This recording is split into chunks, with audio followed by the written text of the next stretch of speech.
ॐ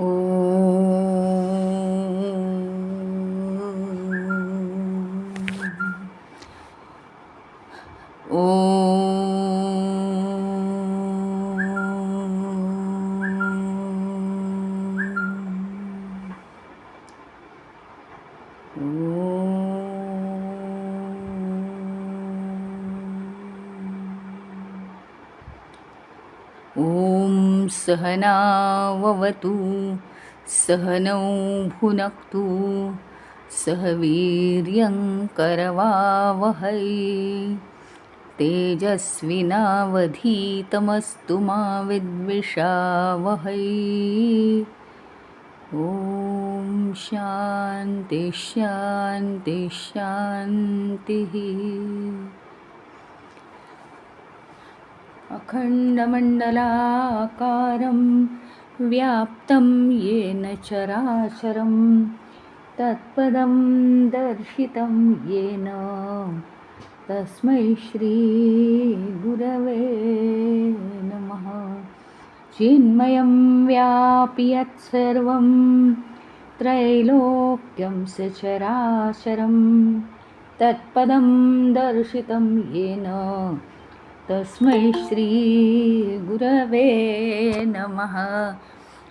अनेकजन्मसम्प्राप्त कर्मबन्धविदाहिने वेदान्ताम्बुजसूर्यो यः तस्मै श्रीगुरवे नमः।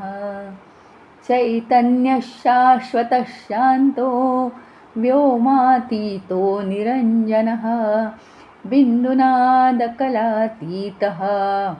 तस्मै श्रीगुरवे नमः।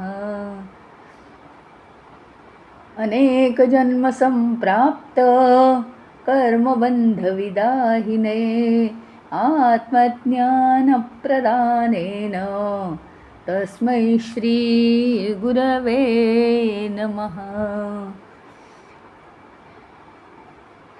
गुरुरादिरनादिश्च गुरुः परमदैवतं गुरोर्परतरं नास्ति तस्मै श्रीगुरवे नमः। त्वमेव माता च पिता त्वमेव बन्धुश्च सखा त्वमेव विद्या द्रविणं त्वमेव सर्वं मम देवदेव त्वमेव सर्वं मम देवदेव। आपण ही गुरूंनी केलेली प्रार्थना पाहिली की सगळ्या लोकांमध्ये मी धनवानाहून धनवान व्हावे. कशा अर्थाने तर बुद्धीनी अतिशय सूक्ष्म बुद्धी माझी झाली पाहिजे आणि अतिशय तरल संवेदनशील असं मन झालं पाहिजे. लोकांच्या मनातल्या अडचणी मला कळल्या पाहिजे.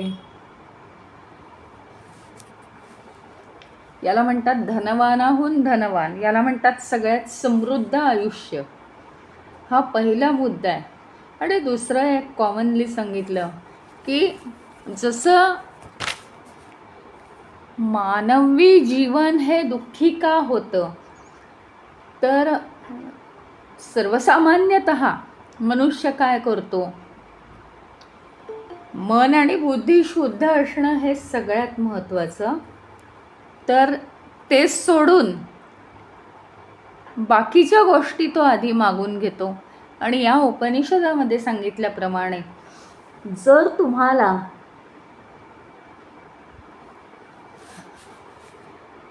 तुम्हाला यश हवं असेल, शांती हवी असेल, सुख नाही म्हणते मी, सुख म्हटलं की दुःख आहेच. जर तुम्हाला यश हवं असेल तर मात्र आधी काय केलं पाहिजे? सगळ्यात पहिली गोष्ट म्हणजे आपलं मन शुद्ध पाहिजे. आता मन शुद्ध पाहिजे याला आहेत ना दोन कारण आहेत. माणसाचं मन अनेक कारण आहेत. पण मन शुद्ध पाहिजे याला कारणं काय आहेत? पहिली गोष्ट म्हणजे आपलं जीवन सुखकर होतं. आत्ताचं जे जीवन चाललं आहे, हे संसारी जीवन जे आहे आपलं, ते सुखकर होतं. कारण दुसरे काही विचार मनात नसतात. खरं म्हणजे जीवन सगळं सरळ सरळ. म्हणजे ज्यांच्या जीवनात दुःख येतात त्यांना त्या दुःखांचं का वाटत नाही काही, कारण हे नॅचरल आहे ना. तो जो काळ असतो त्या काळात ते दुःख येणं नॅचरल आहे, हे ते समजून घेतात. कारण जीवन हे अशाच यांनी भरलेलं आहे. पहिली गोष्ट ही की मन जर शुद्ध असेल तर हे आपलं संसारिक जीवन सुखी होतं. सुखी म्हणण्यापेक्षा शांती मिळते आपल्याला. कोणत्याही गोष्टींनी द्विधा निर्माण होत नाही. दुसरी सगळ्यात महत्त्वाची गोष्ट, माणसाच्या जीवनाचा मूळ हेतू आहे आत्मतत्वाची प्राप्ती करून घेणं. सर्वसामान्य माणसाला हे कळतच नाही. आत्मतत्वाच्या प्राप्तीसाठी मूळ काय आहे, तर मन शुद्ध पाहिजे, मन सत्याला धरून पाहिजे, मन पवित्र पाहिजे, मन तरलं पाहिजे, दुसऱ्याच्या भावना जाणता आल्या पाहिजेत, दुसऱ्याशी एकरूप होता आलं पाहिजे, भगवंताशी एकरूप होता आलं पाहिजे, भगवंताला समर्पित होता आलं पाहिजे. हे सगळं असेल तर ते आत्मतत्व. आत्मतत्व प्राप्त होणं हा विषय तर खूपच लांब राहिला. परंतु जर हे मन शांत असेल तर आपली बुद्धी तीक्ष्ण होते आणि परमेश्वराने दिलेलं हे जे आपल्याला साधन आहे याचं पुरेपूर उपयोग होतो.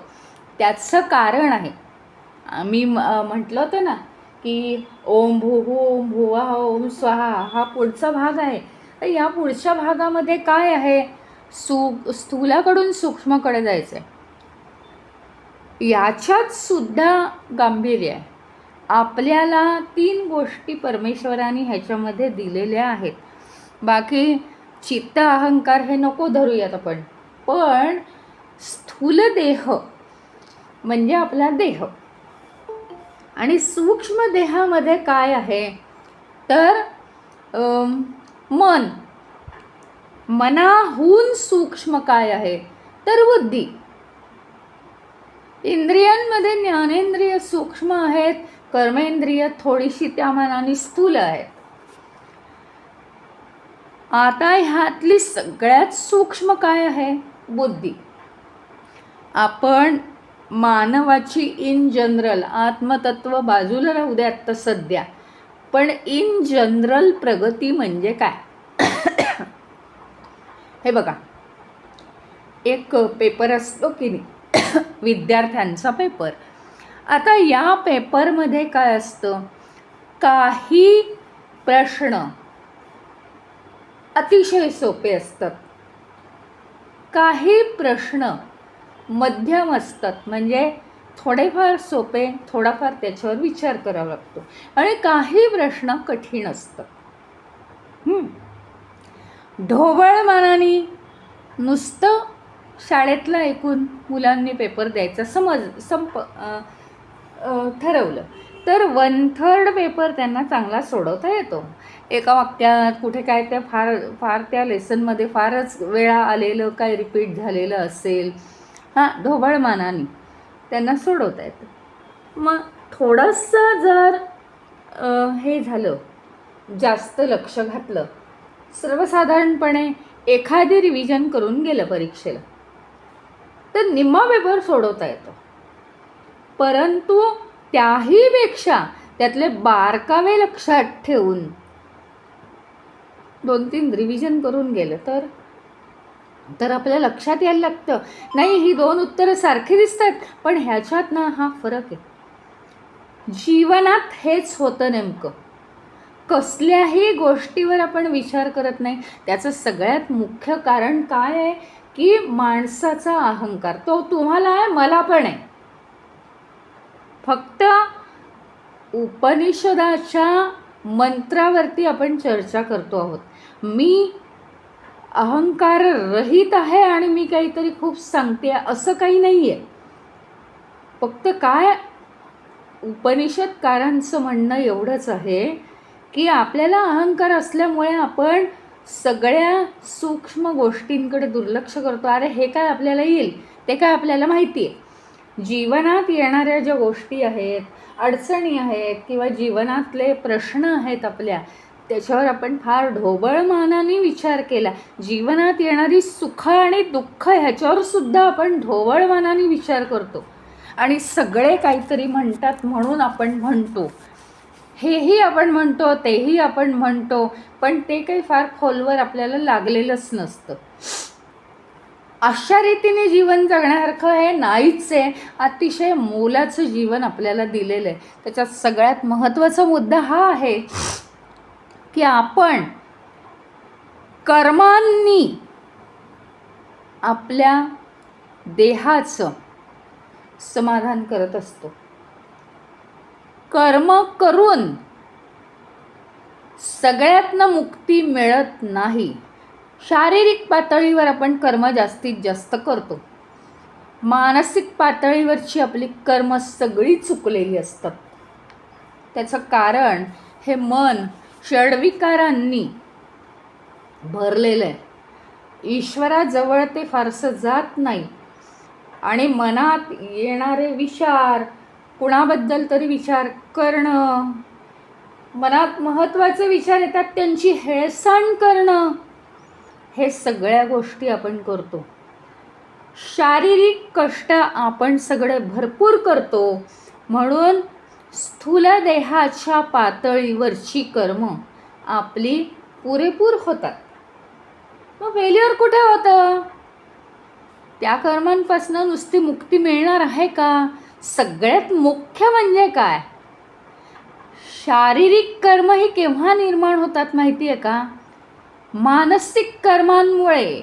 मानसिक कर्म म्हणजे विचार, दुजाभावाचे विचार, द्वेषाचे विचार, क्रोधाचे विचार, षड्विकारयुक्त विचार, मोहाचे विचार, यातून मानसिक कर्म निर्माण होतात. आणि मग ते मनच तर मुळी देहाला आदेश देतं की तू आता हे काम कर, उठ, आता डबा करायचा आहे, आता झोप, आज सुट्टी आहे. म्हणजे मनच देहाला आदेश देतं की हे करायचं आहे, ते करायचं नाही आहे. त्यामुळे नुसती देहाची जी कर्म आहेत ती महत्त्वाची नाहीत, तर मनाची कर्म आणि त्या मनाच्या कर्मांमधनं आपण कधी सुटणार आहोत, त्याच्यासाठी देहाच्या कर्मांपासून मनाच्या कर्मांवरती यायला पाहिजे. मानसिक कर्म याचा विचार आपण केला पाहिजे. मानसिक कर्म कमी कशी करायची? ते काय, मी आता उद्यापासनं असा उलटा विचार करणार नाही, मी आता लोकांचा चांगला विचार करणार आहे असं ठरवून होत नाही. मन वळलेलं आहे तिकडे त्या विचारांकडे, नको त्या विचारांकडे मन वळलेलं आहे. मग काय, तर त्याची ती संगत कमी करायसाठी आधी त्याला दुसरी संगत लावून दिली पाहिजे. लहान मुलाला एखादी गोष्ट त्यांनी घेतली असेल, आता समजा त्यांनी चावी घेतली आहे किंवा काहीतरी त्यांनी असं घेतलं आहे की ते हातात त्याने घेतलेलं आहे ते त्यालाच स्वतःला लागेल, पण तो काही ते सोडायला तयार नाही, रडतो आहे.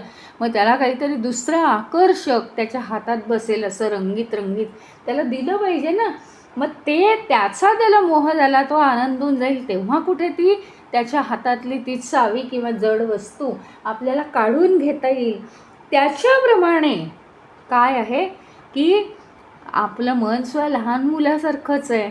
त्याला भगवंताची साथ दिली पाहिजे, भगवंताचा हात त्याच्या हातात दिला पाहिजे, सारखं भगवंताचं नामस्मरण करायला त्याला दिलं पाहिजे, त्याची गोडी त्या मनाला लावली पाहिजे.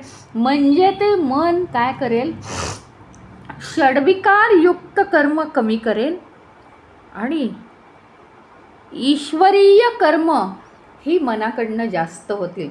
मन सगळ्यात जास्ती अडकलेलं आहे. बुद्धी विवेक करते, मनाने दिलेल्या विचारांवरती बुद्धी काम करत असते.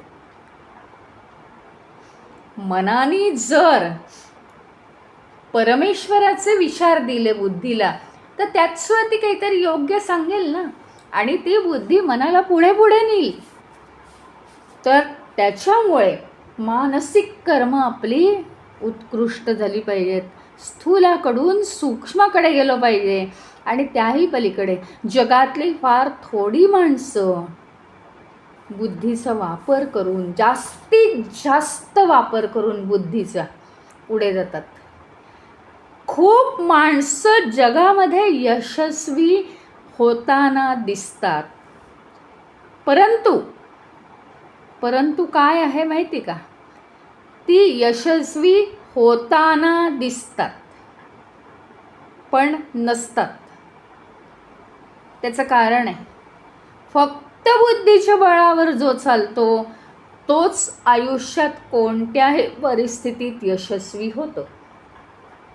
आता सहसा, मला माहीत नाही कोणाचा किती विश्वास आहे, कोण काय करेल, परंतु सहसा ग्रहांवर आपली गाडी चालते.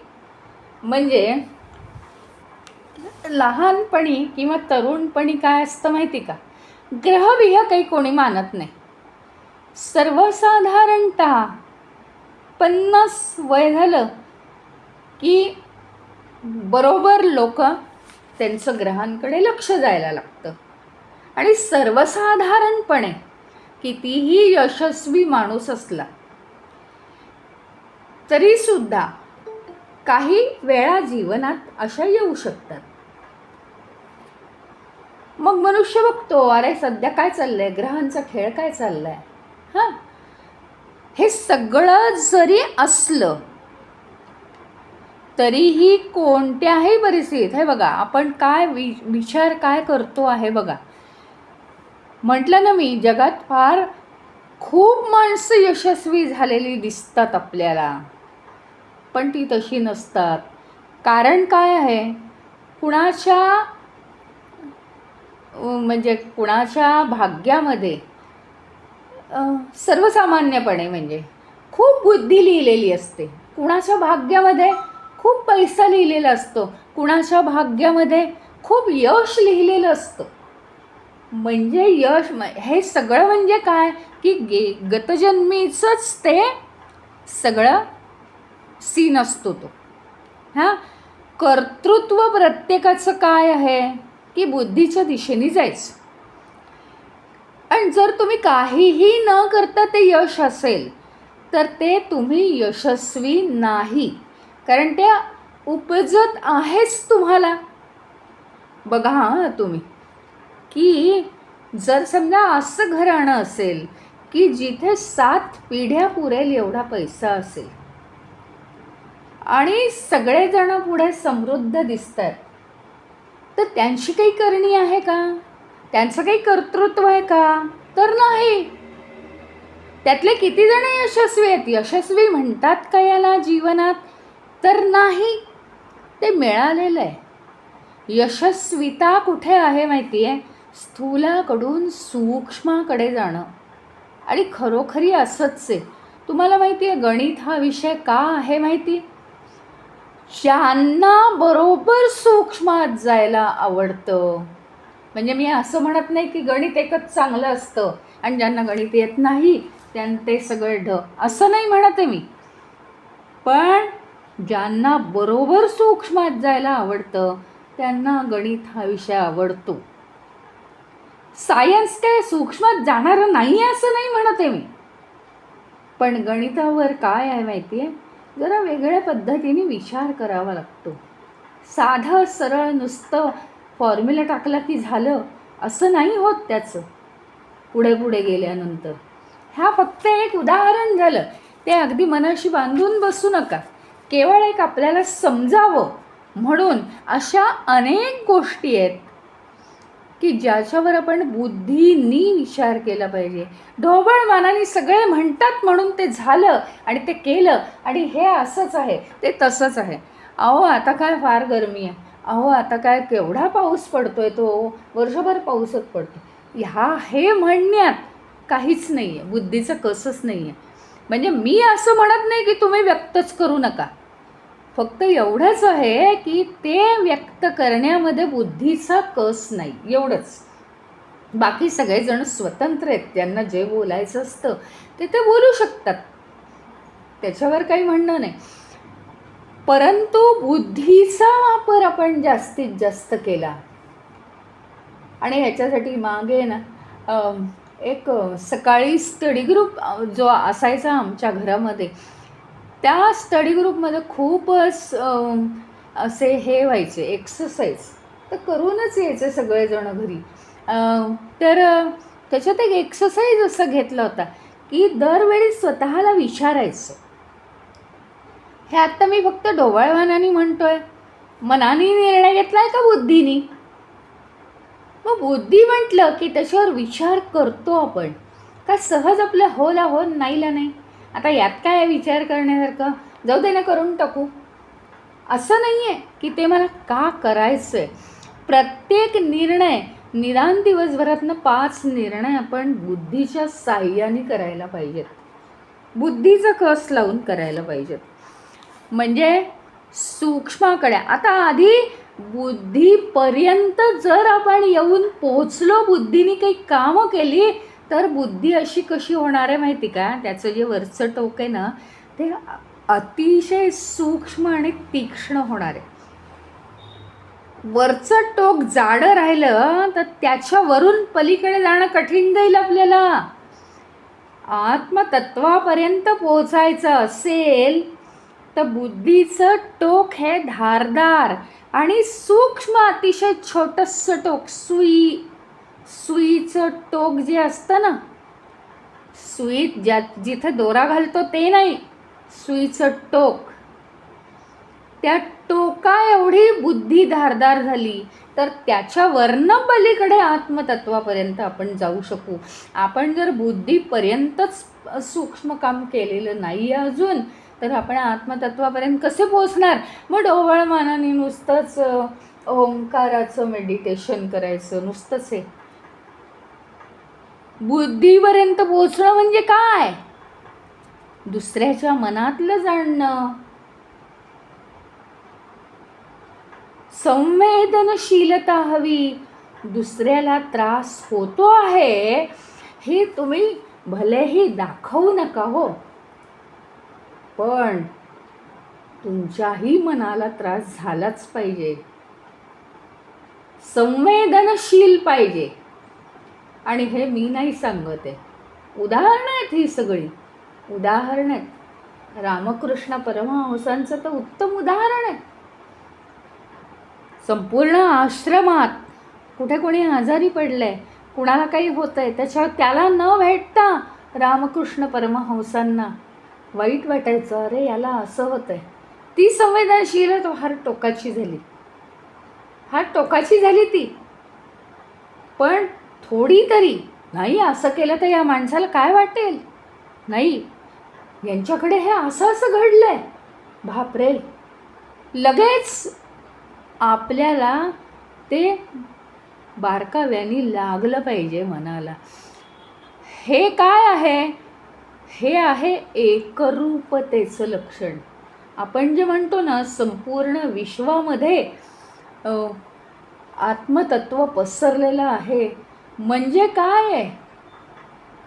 आत्मतत्वापर्यंत आपण पोचलं पाहिजे. आपण फक्त देह आणि मन इथपर्यंतच पोचतो,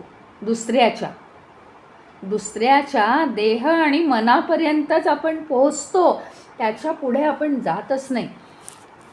दुसऱ्यामधला ईश्वर जो आहे तो आपल्याला कळला पाहिजे, दुसऱ्यामधला ईश्वर तो आपल्याला समजला पाहिजे.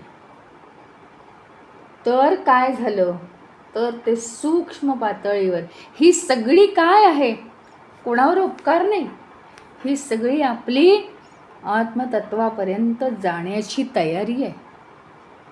आत्मतत्वापर्यंत पोचायचं असेल या सगळ्या गोष्टी पाहिजे. आणि सूक्ष्म बुद्धियुक्त काम करायचं म्हणजे काय करायचं, येता जाता आपण सहज कुणाला तरी काहीतरी बोलून देतो आणि मग काय होतात त्याचे परिणाम माहीत नाही, पण ते काहीतरी चुकलेलं असतं. आपलं एखाद्याला हो येतो, नाही येत, अजिबात जमणार नाही मला, एवढं म्हणणं सुद्धा खूप वाईट असतं. म्हणजे काय, जमणार नाही तरीसुद्धा आम्ही होच म्हणायचं का? नाही, नाही म्हणता येईल, पण त्याच्यात जी आपुलकी पाहिजे त्या म्हणण्यामध्ये, ते आहे एक आत्मतत्व दुसऱ्या आत्मतत्वाशी जोडलं जाणं. एक आत्मतत्व दुसऱ्या आत्मतत्वाशी जोडलं जाणं. एक म्हणजे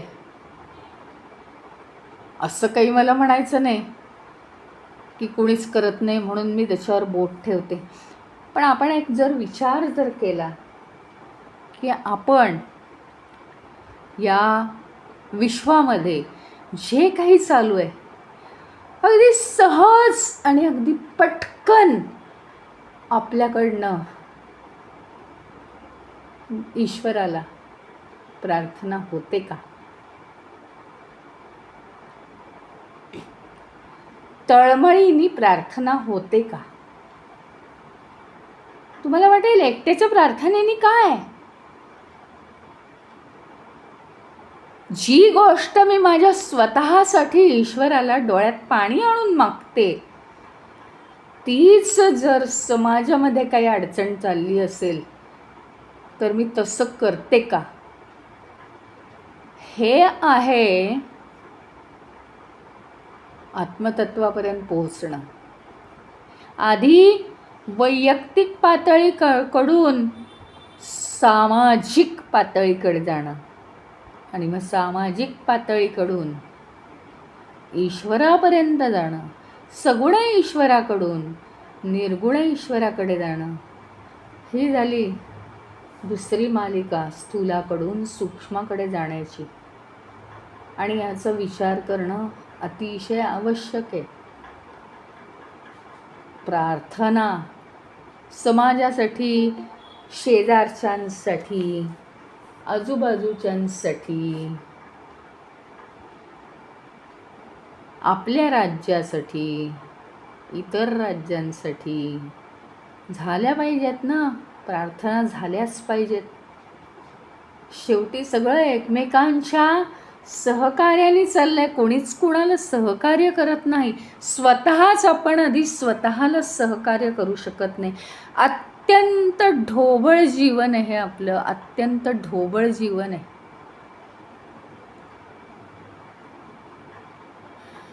कोणत्याही परिस्थितीत, कोणत्याही पातळीवर, म्हणजे वैयक्तिक म्हणा, सामाजिक म्हणा, राज्य पातळीवर म्हणा, देश पातळीवर म्हणा, जागतिक पातळीवर म्हणा, आमच्याकडनं प्रार्थना होतात का? आणि नुसत्या आदर्शयुक्त प्रार्थना नको आहेत. मग मला हे वाटतं या जगात असं घडावं वगैरे, ते नाही आहे चाललेलं. आत्ता काय परिस्थिती आहे त्याच्यावर तुम्ही तळमळ करून अशी काय प्रार्थना करता? सगळी परमेश्वराची लेकरं आहेत आणि त्याचं म्हणणं तुम्हाला त्यांच्याबद्दल काही वाटतंय का? का नुसतं मी तुम्हालाच घेऊन बसू डोक्यावर? कुणाचंही आपल्याला जर ईश्वर गाठायचा असेल तर आधी माणसातलाच ईश्वर आपल्याला पाहावा लागतो. आणि हे करून पाहू आपण, मग फारसं काही करावं लागत नाही. कितीही ओंकार साधना करा की काहीही करा, काही नाही होत त्याने. आपण समाजापर्यंत, समाजाच्या मनापर्यंत, समाजांच्या अडचणींपर्यंत, आपल्याला काय वाटतं माहिती का, आपण खूप दुरावलेलो आहोत, नकोच ते कुणाचं काही, आपल्याला जमणारे का सोडवायला? सोडवायला कोणी सांगितलं आहे? मानसिक पातळीवर आधार तरी द्या ना त्यांना. सगळेजण खूप अलिप्त राहतात आणि त्याच्यामुळे आज तुम्ही भले कितीही मेडिटेशन करा, पण ते फॉरेन टाईप मेडिटेशन होतं, शो होतो तो नुसता, शो होतो नुसता. आता आम्हाला आमच्याकडे भरपूर नोकर वर्ग आहे, आम्हाला काही घरात करायचं नाही, मस्त 2-3 तास आम्ही मेडिटेशन करू शकतो, बाकी समाजाबद्दल काहीच वाटत नाही. हे सूक्ष्मात जाणं नाही आहे. मग मेडिटेशन होत नाही बसलं तरी, आणि झालं तरीसुद्धा आपल्याला वाटतं वा वा माझं मेडिटेशन छान चाललं. पण असं नाही होऊ शकत. ते मेडिटेशनमध्ये आपण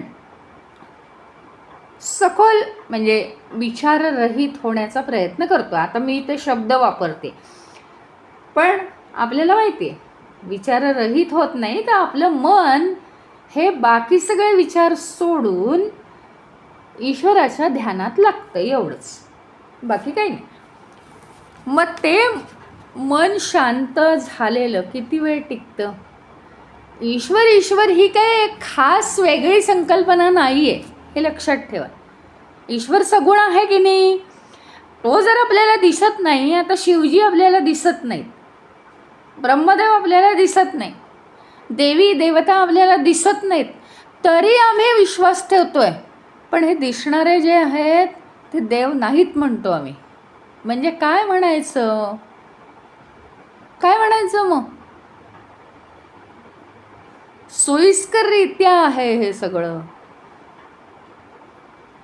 त्याच्यामुळे आधी माणसातला देव, आणि प्रत्येक माणसात देव आहे म्हणूनच तर तो कार्यरत आहे ना, नाहीतर तो दिसला असता का हालचाली करताना? मग तो देव कसा शोधणार? त्याचं सगळं वाईट दिसतं आपल्याला. माझ्याशी कंपॅरिझन करते मी, त्याच्यामुळे सगळं वाईटच दिसतं. मग तो काय मनुष्याहून हीन वाटतो आम्हाला. ही आमची ट्रॅजेडी आहे की आमचं मन चांगलं नाही आहे, आणि म्हणून ते सगळीकडे घिरट्या घालत बसतं. पुन्हा पुन्हा पुन्हा पुन्हा जन्म घ्यावे लागतात. का उपयोग आहे या ध्यानाचा? ध्यान हे काय झालं माहिती का? वरवर झालं ना. भरपूर उन्हाळा आहे, नुसतंच आपलं कुठलं तरी कोमट कोमट पाणी पीक बसलेत रस्त्यात. अर्थ आहे का? तहान ती भागतच नाही आहे. तसं झालं आहे आमचं. नुसतंच मेडिटेशन, त्यांनी काहीही होणार नाही. स्वतंत्रपणे राहून तुम्ही मेडिटेशन करू शकत नाही. त्या मेडिटेशनला संवेदनशील मनच फक्त त्या ईश्वरापर्यंत जाऊ शकतं. सगुण असो का निर्गुण असो, त्या ईश्वरापर्यंत संवेदनशील मनच जाऊ शकतं, त्या सूक्ष्मापर्यंत. मग त्या संवेदनशीलतेची प्रॅक्टिस आपल्याला या संसारामध्ये राहून केलीच पाहिजे. आणि ते सुद्धा सोयीस्करपणे फक्त आपल्या घरातली 4 सख्खी माणसं यांच्यात तर हवंच आहे. म्हणजे यांच्यात तर संवेदनशीलता हवीच आहे, ती असायलाच पाहिजे. ती असतेच. अतिशय प्रेम असतं आपलं. सगळी कुटुंबातली सगळी माणसं, त्यांच्यावर आपलं प्रेम असतंच, तिथे ती असते. पण बाकीचं काय आहे तुमचं? तू किती लिमिटपर्यंत तुमची संवेदनशीलता वाढलेली आहे? कार्यावरून ठरतं, कार्यावरून ठरतं.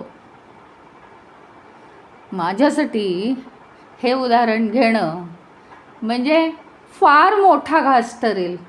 पण तरी फक्त मला एवढंच सांगायचं आहे की आज मोदी जे करतात ते प्रत्येक देशाला भेट देतात नाही. त्यांचा दृष्टिकोन असा आहे, संपूर्ण विश्वामध्ये एकी नांदावी. आता त्यात आजच्या परिस्थितीला कुठेतरी काहीतरी पॉलिटिक्स करावं लागतं, आजच्या परिस्थितीला तोंड द्यावं लागतं, उत्तराला उत्तर द्यावं लागतं. पण त्यांचा दृष्टिकोन हा महान आहे. कार्यावरूनच ठरतं. ती ही संवेदनशीलता आपल्यामध्ये आली पाहिजे. स्थूलाकडून सूक्ष्माकडे आपण जात राहणं हीच आपली प्रगती आहे. त्याला म्हणायचं खरा प्रोग्रेस.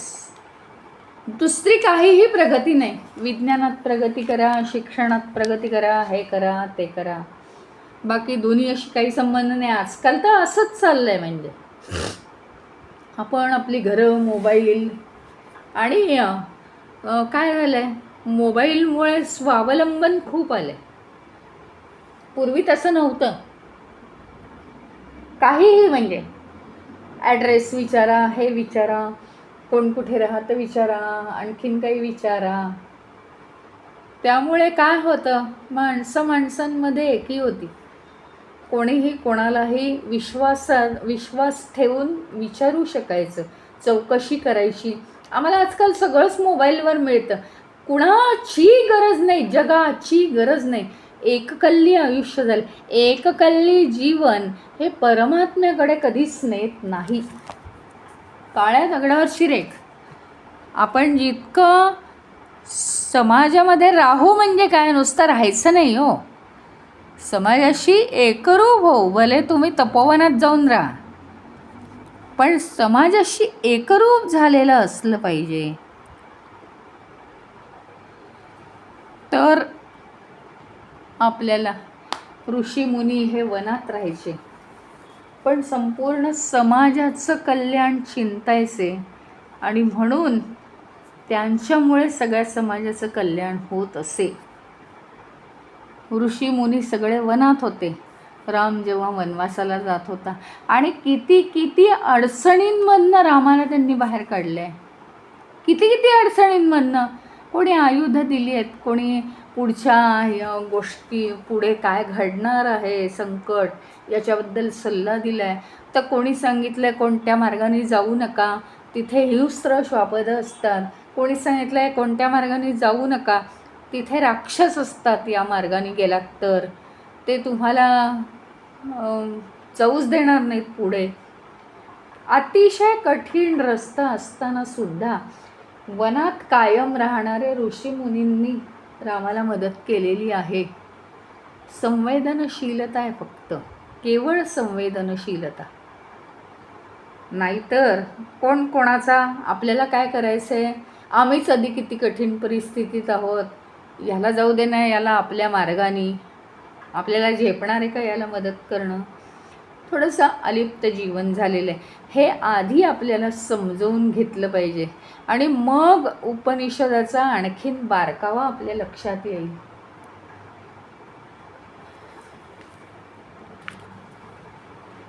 आता इथे काय झालं आहे की 4था अनुवाक संपलेला आहे पहिल्या अध्यायाचा.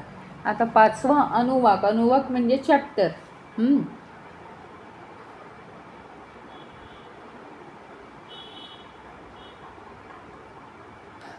भूर्भुवः सुवाः इति वा एतास्त्रिख्यो वा वृतया तासां वृद्धास्मैतां चतुर्थीं महाचमस्य प्रवेश्यते. मह इति तद्ब्रह्म स आत्मा अंगान्यन्या देवताः.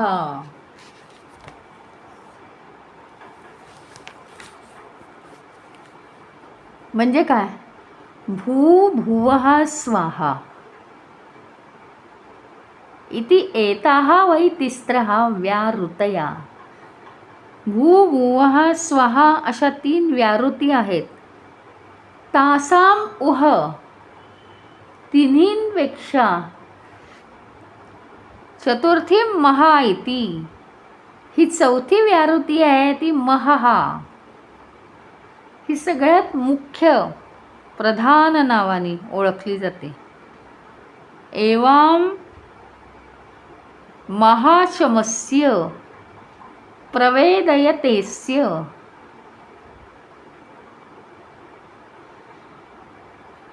अंतर्ज्ञानाने ते ऋषीमुनींनी जाणलं. तत् ब्रह्म, आणि ती 4थी जी व्याहृती आहे तीच ब्रह्म आहे. म्हणजे चौथा जो लोक आहे स्वर्गलोक, तोच महहा म्हणजे ब्रह्म येते. सहा आत्मा तोच आत्मा आहे. अन्या देवता अंगानी, आणि इतर सर्व देवता हे त्याचं अंग आहेत, शरीर आहेत, अवयव आहेत.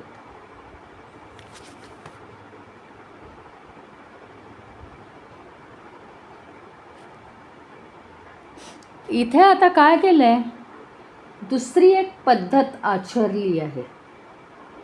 म्हणजे सुरुवातीला जसे 4 गोष्टी देऊन सांगितलं होतं ह्याच्यावर मेडिटेट करा तुम्ही, तसं या अनुवाकामध्ये आता मेडिटेशन दुसऱ्या एका पद्धतीने करायचं आहे.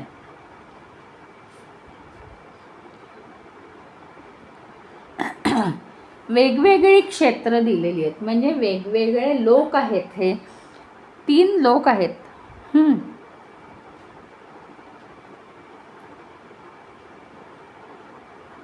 मग आता हे काय आहे, त्याच्याशी एकरूप झालं आपलं मन की आपल्याला समजतं.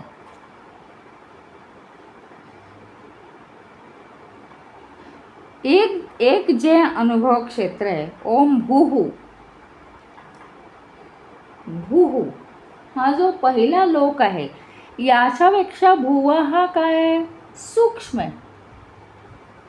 स्वाहा काय त्याच्याहून सूक्ष्म आहे. म्हणजे अनुभवाची पातळी सूक्ष्म आहे. थोडक्यात असंच सांगायचं आहे की आपला अनुभव हळूहळू गहन होत गेला पाहिजे, सूक्ष्म होत गेला पाहिजे. एक वाक्य आपण ऐकलं आणि काय ऐकलं हेच आठवत नाही, सोडून दिलं. मग कोणीतरी म्हणतं, अरे सांगितलं ना तुला मगाशी, तेव्हा कुठे ऐकलं? हां अच्छा, तू ते सांगितलंस का, पण अजून काही नाही, दुसरीकडेच लक्ष. हे झालं थोडंसं मनाच्या पातळीवर. मगाशी काय एका कानाने ऐकून दुसऱ्या कानाने सोडून दिलं. दुसऱ्या पातळीवर काय झालं की मन त्याच्यात होतं, वाक्याचे शब्द कळले. अच्छा ठीक आहे, तू हे म्हणालास काय, बरं, आणि बघ बाकीचं काही कळलं नाही. तिसऱ्या पातळीवर, हो त्याच्यासाठी म्हणालास काय, आत्ता कळलं मला. ही पातळी जास्त सूक्ष्म झाली. हे प्रत्येक बाबतीत आपल्या जीवनात घडतंय. आजूबाजूला आपल्या काय घडतंय, काय चाललंय, याचा आपल्याला अजिबात ठाव ठिकाणा नाही, पण माफ नाही आहे. त्याचं कारण देह हा फक्त दिसायला आहे.